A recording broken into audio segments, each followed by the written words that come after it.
नमस्ते विद्यार्थी मित्रों, मैं घोलप मैडम आपका स्वागत करती हूँ। आज मैं 10वीं कक्षा लोक भारती हिंदी की 10वीं कहानी बूढ़ी काकी यह लेकर आई हूँ। इसे प्रेमचंद जी ने लिखा है। आइए हम पहले लेखक का परिचय देखते हैं। परिचय: उनका जन्म 1880 लमही गांव में उत्तर प्रदेश में हुआ है और मृत्यु सन 1936 वाराणसी उत्तर प्रदेश में ही हुआ है।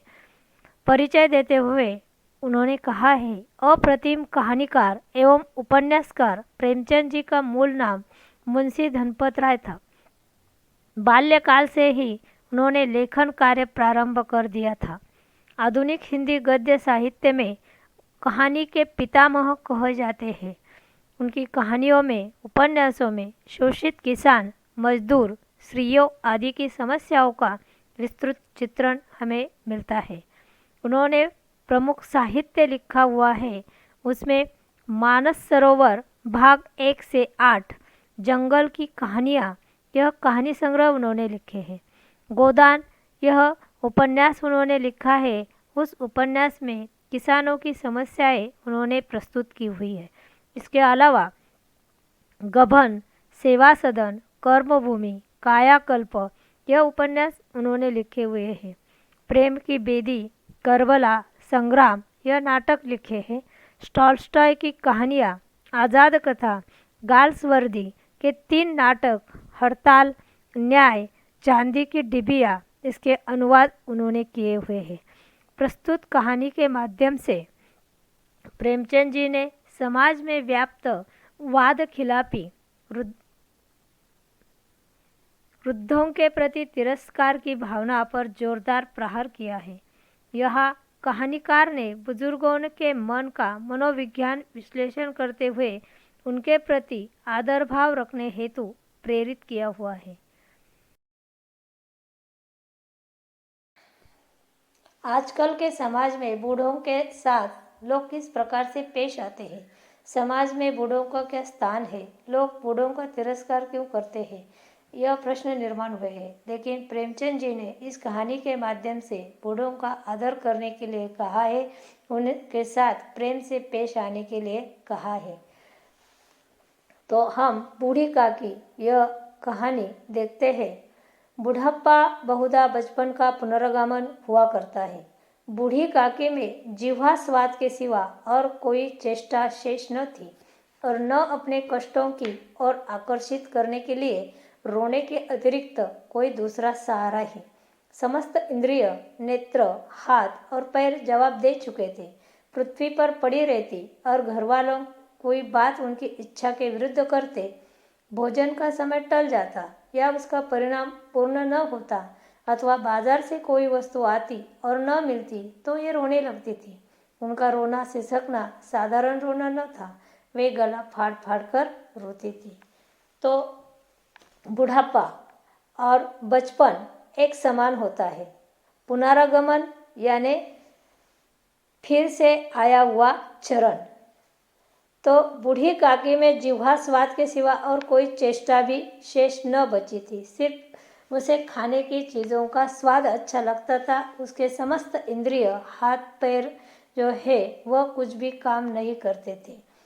वह पृथ्वी पर पड़ी रहती और घरवाले कोई उनकी इच्छा के प्रतिकूल यानी विरुद्ध करते तो भोजन का समय टल जाता अथवा उसे बाजार से कोई लाई हुई चीज़ न मिलती तो वह जोर जोर से गला फाड़कर रोने लगती थी।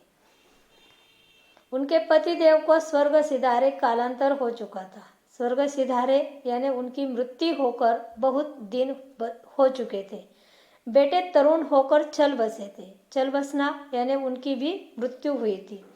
अब एक भतीजे के सिवा और कोई न था। उसी भतीजे के नाम उन्होंने अपनी सारी संपत्ति लिख दी थी। अब बूढ़ी काकी के सिर्फ एक भतीजा बचा हुआ था और उस बूढ़ी काकी ने अपनी पूरी संपत्ति उस भतीजे के नाम पर लिख दी थी। लिखाते समय भतीजे ने खूब लंबे चौड़े वादे किए, किंतु वे सब वादे केवल कुली डिपो के दलालों के लिए वे सब्ज़बाग थे। लिखाते समय यानी संपत्ति जब बूढ़ी काकी उस भतीजे के नाम पर लिख कर दे रही थी तब उस भतीजे ने बहुत बड़े बड़े लंबे चौड़े यानी बड़े बड़े वादे किए, लेकिन वे वादे जो थे वे कुली डिपो के दलालों के दिखाए हुए सब्जबाग यानी झूठे वादे थे और बड़े बड़े झूठे वादे करना, उस प्रकार के वे सब्जबाग थे। यद्यपि उस संपत्ति की वार्षिक आय 150 रुपये से कम न थी, तथापि बूढ़ी काकी को पेट भर भोजन भी कठिनाई से मिलता था। उस संपत्ति से उस भतीजे को 150 रुपये वार्षिक आय उन्हें मिलती थी और उसके बदले वह बूढ़ी काकी को खाना देता था। इसमें उनके भतीजे पंडित बुद्धिराम का अपराध था अथवा उनकी अर्धांगिनी श्रीमती रूपा का, इसका निर्णय करना सहज नहीं है। पंडित भतीजे की पत्नी है रूपा और इन दोनों में से किसका अपराध है यह कहना यहाँ पर कठिन है। बुद्धिराम स्वभाव के सज्जन थे, किंतु उसी समय तक जबकि उनके कोष पर कोई आँच न आए, कोष यानी उनकी संपत्ति जो है उस पर कोई आँच यानी संकट समस्या न आए, तब तक ही वह सज्जन थे। रूपा स्वभाव से तीव्र थी, तीव्र यानी तेज, कठिन और बहुत जल्दी उसे गुस्सा आता था। तो इस प्रकार रूपा का स्वभाव था, लेकिन वह ईश्वर से डरती थी। अंततः बूढ़ी काकी को उसकी तीव्रता उतनी न खलती थी जितनी बुद्धि राम की भलमनसाहत। यानी रूपा तीव्र थी, तेज थी, लेकिन उसे बूढ़ी काकी का कहना है कि रूपा का स्वभाव उसे पसंद था, बल्कि बुद्धिराम जो था वह सज्जनता दिखाता था, लेकिन उसे वह पसंद नहीं था। बुद्धिराम को कभी कभी अपने अत्याचार का खेद होता था। विचारते कि इसी संपत्ति के कारण मैं इस समय भलमानुस बन बैठा हूँ। बुद्धिराम को कभी कभी जो बूढ़ी काकी पर वह अत्याचार करता था, उसे खाना नहीं देता था, उसका खेद होता था, दुख होता था, लेकिन वह मन ही मन सोचता कि उन्हीं की संपत्ति के कारण मैं भला मानुस यानी अच्छा इंसान बना हूँ। लड़कों को बुढ़ों से स्वाभाविक विद्वेष होता है और फिर जब माता पिता का यह रंग देखते तो वे बूढ़ी काकी को और सताया करते। लड़कों को यह बूढ़ों से द्वेष होता है कि वह बूढ़े लोग किस प्रकार से दिखते हैं, तो वह उनकी चेष्टाएं करते हैं। कोई चुटकी काट कर भागता है, कोई उन पर पानी की कुल्ली कर देता है। कुल्ली करना यानी क्या, मुंह में पानी लेकर दूसरों के सामने उड़ाना, तो उसे कुल्ली करना कहते हैं। काकी चीख मार कर रोती, काकी जोर से चीखती और क्रोधातुक होकर उन बच्चों को गालियां देने लगती।